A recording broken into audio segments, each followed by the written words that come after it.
the world. How to talk to the world. Now, let us welcome Ms. Hara.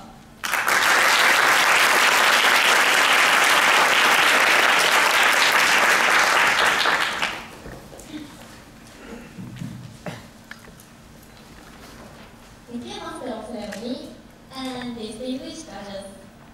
Hello, ladies and gentlemen. I thought my speech now. I very pasty lab. My legs shaking, But don't worry, love. My speech very simple. So don't play or flip, Okay. Now, what is your impression of my speech so far? On my accent, more to the point. Did you manage to catch my words? Or did you get confused of what I was saying? Some of you might have thought that I was talking nonsense, or I was too nervous to speak properly. But for me, I was speaking naturally. I was speaking English just with a little bit of accent. Have you heard the word Singlish before? It's a combination word of Singapore and English, like the kind of English I spoke in the beginning. And this type of phenomenon is not limited to Singapore. For example, Chinglish is Chinese English, Hindish is Indian English, Manglish is Malaysian English. Let me tell you a few more about those unique English around the world. Namely, Arabic, Spanglish, Bonglish, Spanglish, Pinglish, English, English, English, English, English, English, Bonglish, Spanglish, Spanglish, Spanglish, English, English, English, and English. And each of them, of course, has some differences influenced by its nation's domestic language and cultures. For example, at the beginning, I use the Singlish term play. This comes from repetition expression from Chinese language, since there are many Chinese speakers in Singapore.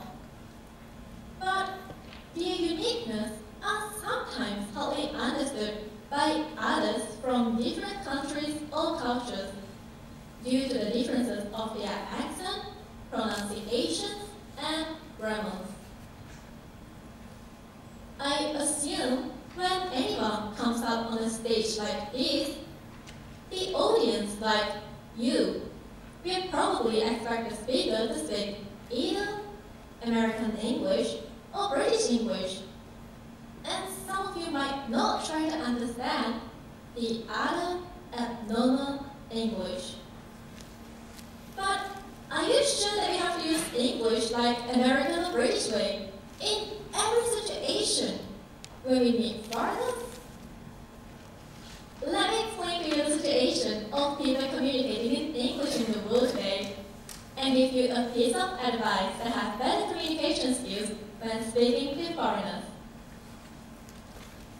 A British linguist called Mr. David Crystal stated that among 2 billion English speakers around the world, only 12% of English speakers are actually native, and the rest are speaking English as their second or third or even fourth language. Which means there are many people who speak English like I did in the beginning of the speech. Since there are many types of Englishes, it is inevitable to have miscommunications when speaking to foreigners. And that is why it is essential to understand that there are many kinds of Englishes. When you don't get what the other person is saying, you have to try to understand the speaker's cultures and background. And this advice is especially important to most of us in here today, Japanese people. The reason is that Japanese education system has so far pressured students to speak in American English.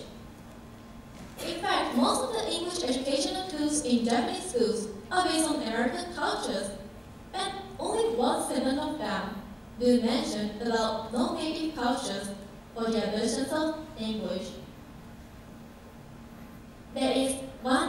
interesting interview done by Professor Goddard, a linguist from Honsei Gakuin University.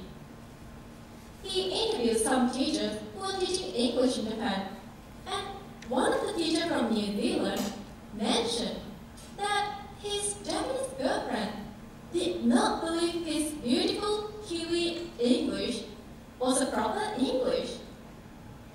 Would you think it's quite romantic if your boyfriend or girlfriend comments that your Japanese is not proper Japanese?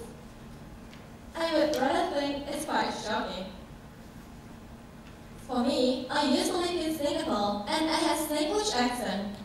And when I came back to Japan, I was told that my English was wrong or weird from my friends. After that, I tried hard to lose my Singlish accent and try to speak like how Japanese people expect English to be. But last year, when I had a chance to go to a global camp where people from many parts of the world gather, I once again realized that there are many kinds of English in the world, and nothing is wrong. Even if you speak a perfect American English, there is no point if your listener can't understand you. So, if you are a kind of person who seeks to learn only American or British English, please change your mind and try to learn different kinds of English.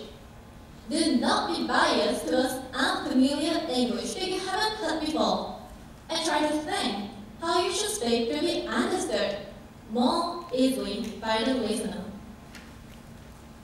Now, I am trying to speak English without Singaporean accent because I think by this way, it is more understandable to you. But when I go to Singapore, I do still speak in Singlish, and when I talk with foreigners, I try to learn their accent and try to speak like them, because I believe in that way, you can communicate better with foreigners and get closer to them. I'm now holding my speech with Singlish, and this time, instead of thinking that I speak nonsense, I want you to get interested in this unique English. Thank you for listening to my speech now. I know Singlish has different accents, but this is why Singlish is interesting, right? Find your favorite English and also be part of your English, okay? Thank you, love. Thank you very much.